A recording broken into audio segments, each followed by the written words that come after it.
लगता है कि गेम काफी हद तक उनके हाथ से इंडिया ने ले ली, कि वो बहुत ज्यादा उनके स्पिनर्स जो थे वो फिर डोमिनेट करना शुरू हो गए थे? शोएब 30 पे 3 ऐसा लगा था कि थोड़ा सा टेस्ट होंगे, लेकिन फिर वो कहते हैं लिटमस टेस्ट पास कर लिया उन्होंने इंडिया ने एक बार फिर। देखिए अब 2-3 मैचेस ऐसे हो गए हैं जहां पे इंडिया ने अर्ली विकेट्स लूज किए हैं, फिर अक्षर पटेल आए हैं और उन्होंने एक आके पार्टनरशिप लगाई है। आई थिंक श्रेयस अय्यर की जो इनिंग्स है, शुरू में उन्होंने टाइम लिया, फिर उसके बाद उन्होंने एकदम जो है बिलो रूक को 3 चौके मारे, उसके बाद जो है वो मोमेंटम वापस उनके पास आया, फिर वो रन बॉल जो है वो गेम शुरू हो गया। तो जब आपकी अर्ली विकेट्स भी जाएं ठीक है, यू टेक टाइम, स्पेशली जब आप टफ कंडीशंस में खेल रहे हो जहां पे जो है 240 250 जो है वो डिफेंडेबल है, लेकिन उसके बावजूद भी रन्स बनाने के लिए आपको जो है कुछ ना कुछ हरकत एज अ बैटर करनी है, और वो उन्होंने जो है क्रीज से थोड़ा सा हिल भी रहे थे, एक जगह खड़े होके नहीं खेल रहे थे, क्रिएट कर रहे थे अपॉर्चुनिटीज रन्स बनाने की। तो आई गेस वो जो एक पार्टनरशिप थी श्रेयस अय्यर की और अक्षर पटेल की, वो इंडिया को जो बाकी के बैटर्स आने वाले थे उनको उन्होंने एक मोमेंटम दिया, ओवर स्किल किए, रन्स बनाए, और एक ऐसा प्लेटफॉर्म जो है वो बना के दे दिया नीचे वाले बैटर्स को कि वो टारगेट एक ऐसी जगह पे लेके जा सकें जहां पे वो डिफेंड कर सकें।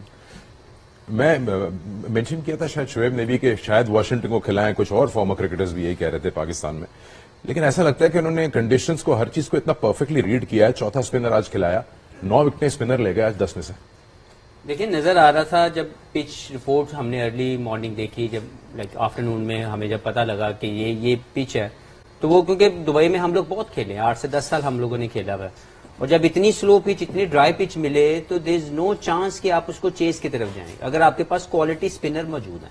और इंडिया के पास they are blessed with that, उनके पास इतनी ऑप्शंस हैं कि उन्होंने आज 4 स्पिनर जो है ग्राउंड में उतारे, और वो उनकी स्ट्रेटेजी बिल्कुल राइट थी।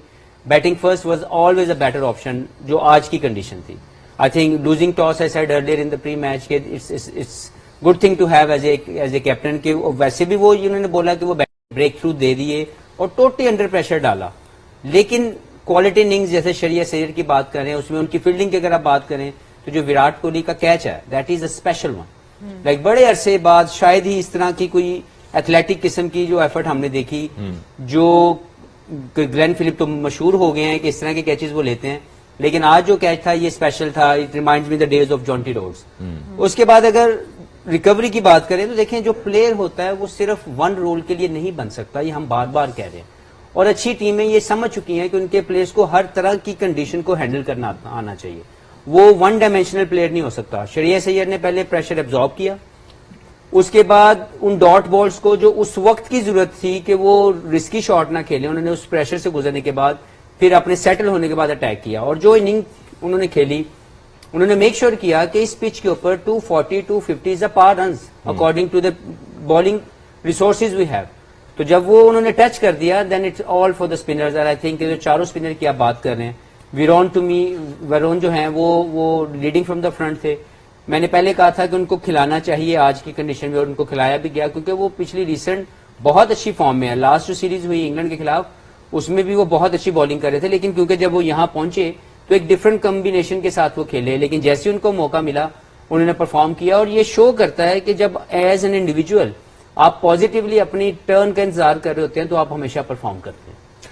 वही बात है जो आज मैच से पहले हो रही थी कि एक्स्ट्रा स्पिनर कोई भी क्रिकेटर, चाहे न्यूजीलैंड में भी हमने देखा या इंडिया में भी, जिसको मौका मिल रहा है 11 में आने का, वो परफॉर्म कर देता है और एक अजीब सी मुश्किल पैदा कर देता है कप्तान के लिए। तो वरुण की आपने जिक्र किया, वरुण चक्रवर्ती ने आज 42 रन दिए, 10 ओवर में 5 विकेट्स उन्होंने हासिल किया। आपको दिखाते हैं मलिक, अगर इनकी बॉलिंग देखें आप यहाँ पर, क्या डिफरेंट है या क्या ऐसी चीज थी टैक्टिक जो आपको लगा कि कामयाब हुए in this only opportunity that he got?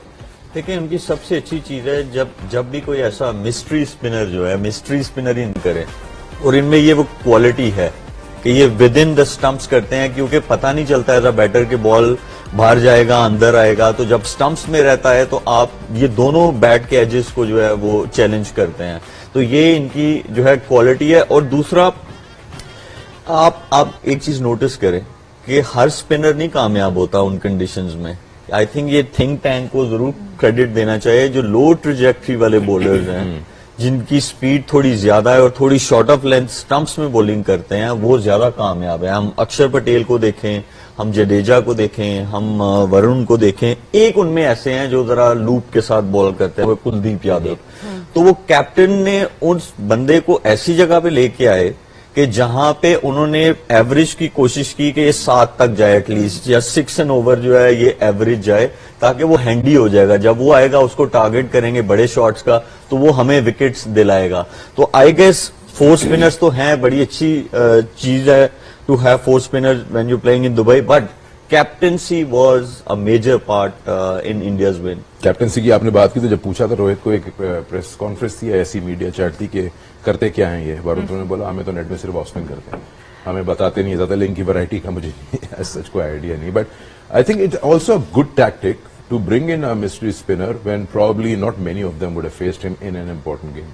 बिल्कुल, आई थिंक इसमें रोहित शर्मा की यहाँ पे भी लीडरशिप है। जो उनकी अच्छी चीज है, वो प्लेयर को फ्रीडम देते हैं, वो जबरदस्ती नहीं करते कि मुझे एग्जैक्टली हमें पता होना चाहिए तुम क्या करते हो। उन्होंने ट्रस्ट किया उसके ऊपर। और जब ये बात हो रही थी, जब स्टार्ट हुई है न्यूजीलैंड की इनिंग्स, तो यही बात हो रही थी कि टोटल 25 या 27 बॉल थे जो वरुण के खेले थे इनके टॉप बैटर्स ने आज से पहले।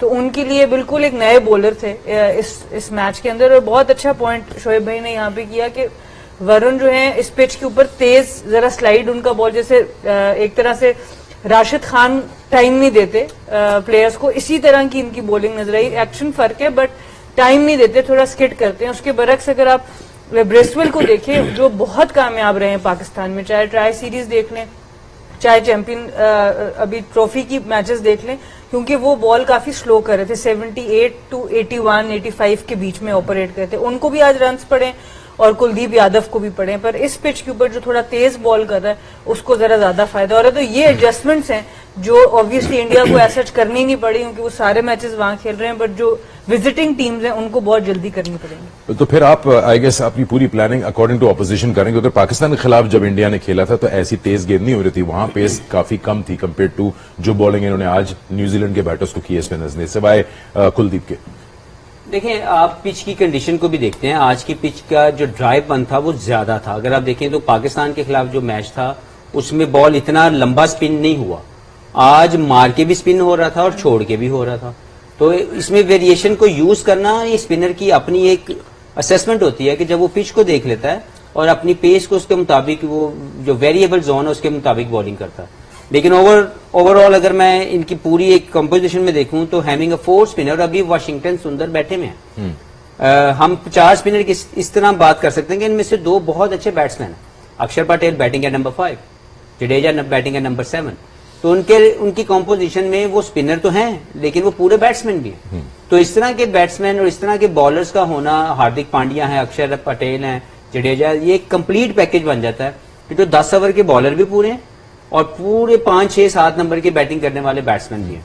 तो मेरा ख्याल है कि इंडिया के लिए एक टफ टास्क जरूर होगा to cross the line to win the championship. लेकिन ओवरऑल जो अब तक की तमाम चीजें हैं, it's all in their favour. ठीक है, बैटर्स हैं, अच्छे बॉलर्स हैं और फील्डर्स भी बहुत अच्छे हैं दोनों। तो मतलब ऐसे अगर प्लेयर्स आपकी टीम में हो, लगता है जब विलोरूक आए हैं और उन्होंने जब श्रेयास ने उनको 3 चौके मारे हैं, वो हाफ क्रैकर्स करवा रहे थे।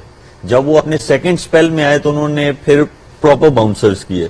तो जब वो शुरू में आए थे विलोरूक, तो उस वक्त ये उनको चाहिए था कि उनको प्रॉपर बाउंसर करते, हाइट वाला बाउंसर करते, विकेट्स लेने की कोशिश करते। क्योंकि जब आपने 3 विकेट्स ले लिए हैं, अब आपने 50 ओवर नहीं करवाने हैं, क्योंकि वो क्वालिटी बैटिंग साइड है। वो अगर उनके कोई भी पार्टनरशिप लगेगी तो वो टारगेट को ऐसी जगह पे ले जाएंगे जहां पे मुश्किल होगा। अगेंस्ट अगर जल्दी विकेट्स मिलती हैं, try to take hold 10 wickets, otherwise बहुत टफ हो जाएगा। अच्छा पॉइंट आपने रेज किया था। इसमें मैं एक स्टैट देख रहा था मैच के बीच में जब श्रेयास खेल रहे थे कि आई थिंक न्यूजीलैंड के फास्ट बॉलर्स या उनके जो भी एनालिस्ट मिस आउट कर गए कि श्रेयास की कुछ साल पहले या कुछ अरसे पहले शॉर्ट बॉल के अगेंस्ट एवरेज सिर्फ 12 रन की थी और अब उनकी 39 की है। सो इस प्रैक्टिस दैट अलॉट। तो विलोरूक वहां शायद थोड़ा सा चूक गए।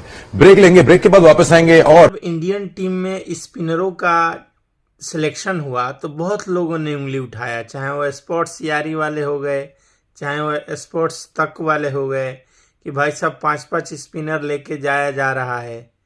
तो इनको लगता है कि इन लोगों से ज़्यादा क्रिकेट, और ये पाकिस्तानी मीडिया ने भी उंगली उठाया कि इंडिया 5-5 स्पिनर लेके जा रहा है, दुबई में 5 स्पिनर कुछ अच्छा अवसर नहीं डालेंगे। लेकिन जो क्रिकेट खेल रहा है, चाहे गौतम गंभीर, रोहित शर्मा, ये सब लोग हो गए, वो तो पागल थे नहीं। और आज परिणाम ये मिला कि आज स्पिनरों ने ही मैच जितवा दिया, वो भी ऐसे टीम के खिलाफ जो बोल रहे थे, पाकिस्तानी मीडिया खुद बोल रही थी कि न्यूजीलैंड एक ऐसी टीम है जो इंडिया को मात दे सकती है। आज जो वरुण चक्रवर्ती, कुलदीप यादव, अक्षर पटेल और जडेजा ने जो बॉलिंग की है, आज इंडिया ने स्पिनरों के दम पे ही मैच जीता है। पाकिस्तानी मीडिया भी ये बात मान रही है कि हम लोग एक स्पिनर लेके गए, ये सबसे बड़ी गलती थी। आज इंडिया के पास 5-5 स्पिनर है, जिसके वजह से आज इंडिया मैच जीत गई। तो दोस्तों, ये जो स्पोर्ट्स तक, स्पोर्ट्स यारी और जितने भी जो अपने आप को एक्सपर्ट कहते हैं ना, क्रिकेट एक्सपर्ट, जो न्यूज चैनलों पे आके बकैती मारते हैं, ये क्रिकेट तो खेले नहीं होते हैं, खाली उंगली उठाने के लिए बने होते हैं। चाहे आप कोई भी ले लीजिए, चाहे वो विक्रांत गुप्ता हो गए, चाहे स्पोर्ट्स यारी तक के हो गए, मैं उनका नाम नहीं जानता, ये लोग सब इस टीम पे सवाल उठा रहे थे। हालांकि हारना जीतना एक अलग बात है, लेकिन पाकिस्तानी मीडिया नहीं, पाकिस्तान के क्रिकेटर, चाहे वो कोई भी हो जाए, चाहे शोएब अख्तर हो जाए, चाहे वसीम अकरम हो जाए, चाहे अभी आपने जो वीडियो देखा, ये लोग भी स्पिनरों की तारीफ कर रहे थे। तो जो गौतम गंभीर है, उनको आप हल्के में नहीं ले सकते। वो बंदा अभी अभी आईपीएल में कोलकाता को ट्रॉफी जितवाया था पिछले साल, और इस बार भी कहीं ना कहीं कोई बड़ा ट्रॉफी, चैंपियन ट्रॉफी 90% चांस है कि इंडिया जीत सकती है। और इस बार जीत गई तो पक्का 2027 तक, मतलब 5 साल का कार्यकाल गौतम गंभीर आराम से निभाएगा, इसमें कोई दो राय नहीं है। और गौतम गंभीर का फायदा इंडियन क्रिकेट बीसीसीआई बिल्कुल उठा रही है और खुल के उठा रही है। बाकी लोगों को जो बोलना है वो तो बोल ही सकते हैं। पाकिस्तानी मीडिया का दुख दर्द इसलिए बढ़ रहा है क्योंकि एक तो जो टीम, जो देश होस्ट कर रहा है, वो पहले राउंड में बाहर हो गया। सेमीफाइनल अगर जो इंडिया और ऑस्ट्रेलिया का होगा, वो पाकिस्तान में होगा नहीं, वो होगा दुबई में। और इंडिया फाइनल में पहुंच गया तो चैंपियन ट्रॉफी का फाइनल भी पाकिस्तान में नहीं होगा, वो होगा दुबई में। तो कहीं ना कहीं पाकिस्तान के दुख दर्द में इजाफा बीसीसीआई की वजह से ही है, आईसीसी की वजह से है, जिसका इन लोगों ने, सबसे बड़ा गलती इन लोगों ने किया कि बीसीसीआई से पंगा ले लिया। दोस्तों, कमेंट सेक्शन में जरूर बताइए वीडियो कैसा लगा। चैनल पर नया तो चैनल को सब्सक्राइब करिए। जय हिंद।